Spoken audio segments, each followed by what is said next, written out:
from the historic Ham Building in St. Paul, it's the Haberdasher's Couch. I'm Kendrick, inviting you to the show, starring Heimie and Dorset, featuring Todd Walker, also featuring Amye Scharlau. And now, ladies and gentlemen, here's Heimie. Happy Fashion Friday and welcome to another show, the Haberdasher's Couch. We don't have to pay somebody to listen to you. Keith, here we are once again. Valentine's week. Yes. You have this uneasy feeling in your stomach. No. Your heart pitter-patters. Oh. Every time you see the one you love, these are some of the most basic feelings that we have when we're in love. I was hoping it wasn't something else like an upset stomach, something I ate. Did you know that love is a basic biological function? I just knew love was a command. And we're gonna do it. You're commanded to love.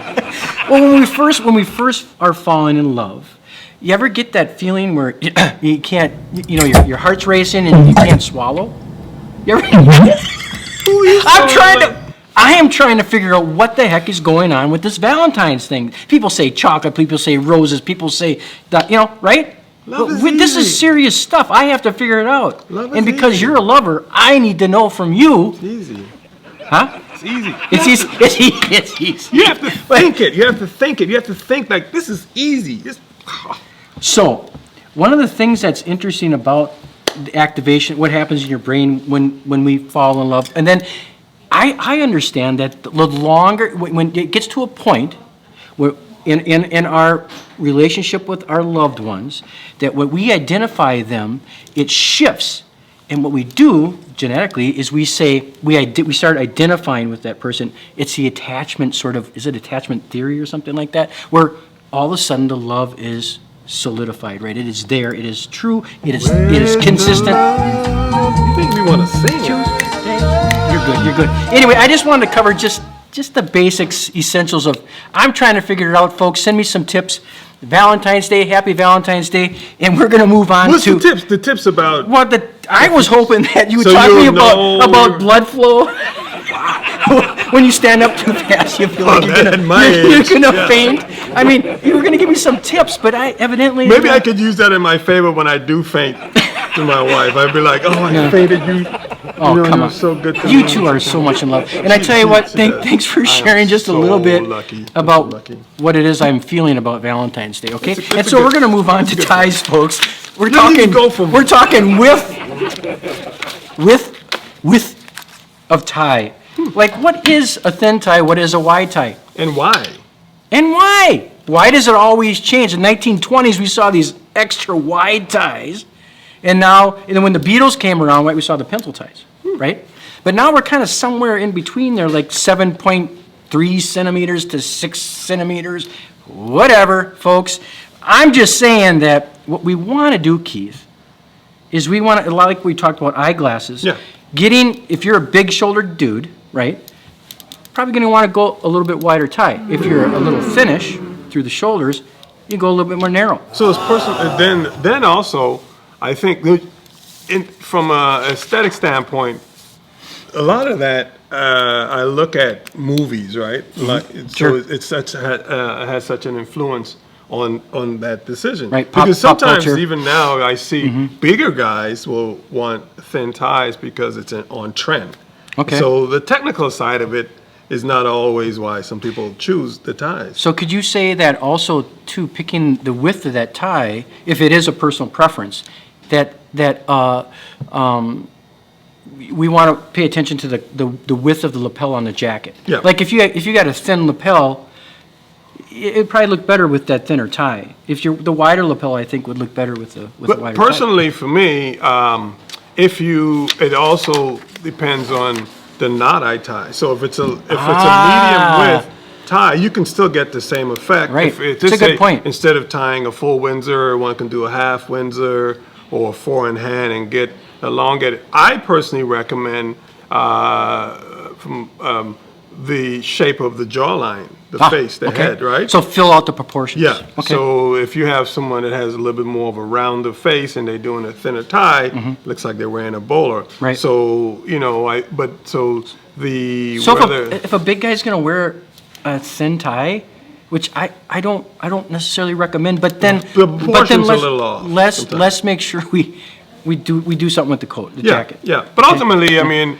I think people get, that's the great thing about clothes. It's right and wrong. Not a lot of rules. But if someone is comfortable with it, Right. then it's fine. I mean, look, this is my little colorful piece of. So would you call it a scarf? It is a scarf. It is a dye scarf. But I'm into, again, Yeah. I keep using the word happy clothes. Yeah. So ties and things, you can use those color, the way they drape on you, and I just use this is my happy scarf. Okay. We need happy stuff. We need happy stuff. So it's my happy tie scarf. Keith, thanks for talking love went and there. why went why there. I your was heart like- feels the way it does, and ties and why they are the width that they are. And Keith, trying to you get that again, correlation. you are amazing. Threw it out of nowhere. See you next week. Hey everybody, it's Todd About Town, Todd Walker, with entertainment, travel, and more. Hey Todd, what's new? Happy Friday. I'm here again with Todd Walker, Todd About Town, and we are here to discuss what's going around town. Todd, I asked you earlier, what weighs 12,000 pounds and is considered an athlete? Well, I'll laugh this time. It's funny. Okay. What does weigh 12,000 pounds and considered an athlete? I would say a monster truck at the.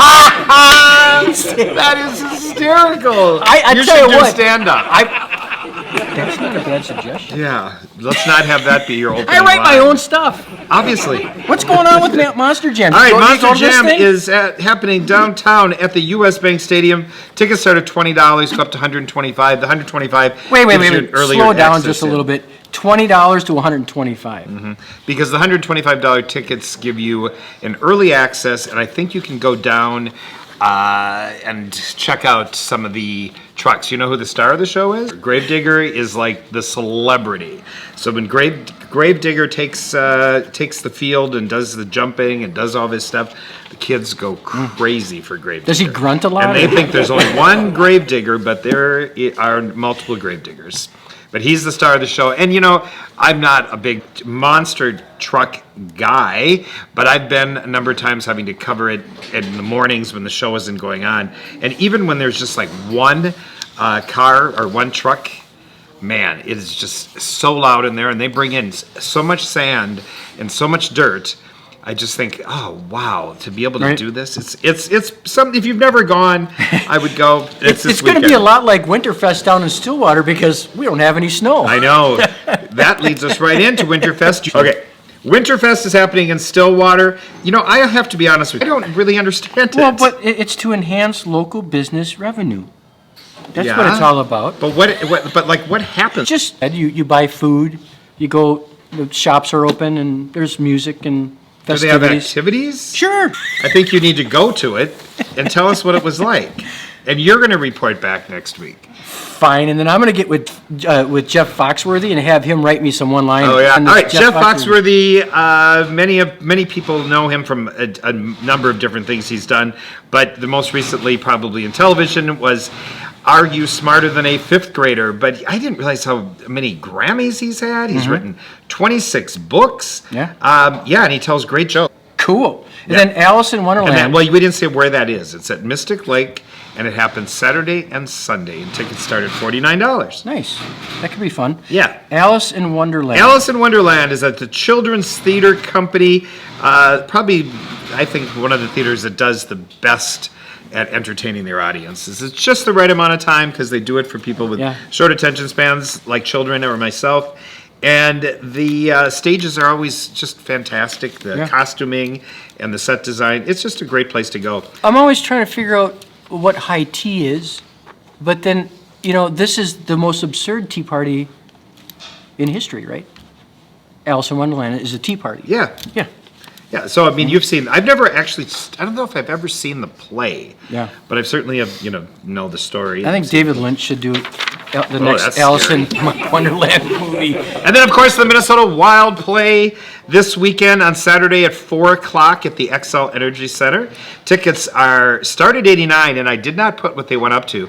But when I was getting ready for this yesterday, they go up to like $532. Can you imagine that? All that in a puck. Gosh, it's expensive. Did you go to the Madonna concert?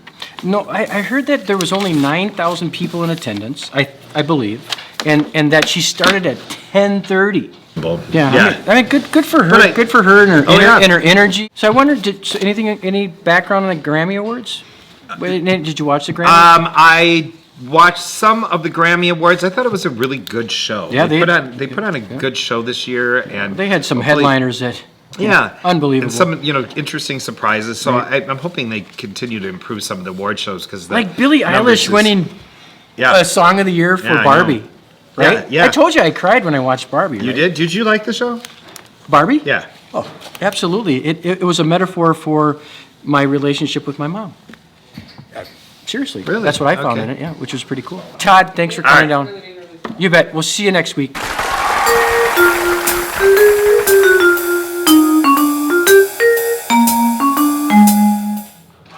Hello, this is Amye the Hypnotist here at beautiful Heimie's Haberdashery, and this is Coffee Talk. Today we're going to talk about levels of hypnotic depth, and there are several different scales that hypnotists use to gauge how deeply people are in hypnosis. In fact, this can be somewhat controversial.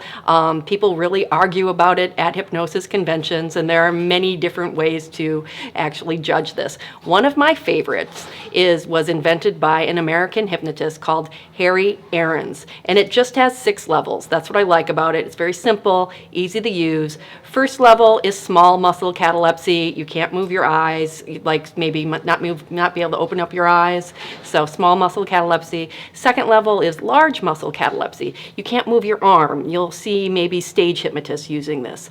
Third level is analgesia. You can feel pressure on your hand if somebody's like pinching your hand, but you don't feel the pain. Fourth level is anesthesia. You can't even feel the pressure on your hand if somebody is pinching it. I use this if I go into the dentist. It's very, very helpful. The 5th stage is really interesting. It is called positive hallucination. Not in a bad way, but just that you can imagine seeing something and it seems like it's actually there. A classic one is to have somebody imagine they see a clock on the wall and ask them what time it is. They really think they can see the clock on the wall. Now the 6th one is my favorite for stage. It is called negative hallucination. And not negative as in something is bad, but negative is as in you can't see something that is there. And this takes a really deep depth of trance. So I can do something like clap my hands and be completely invisible to the people on stage. If I'm carrying something like a shoe or something, it'll look like that shoe is floating in space. It is really cool.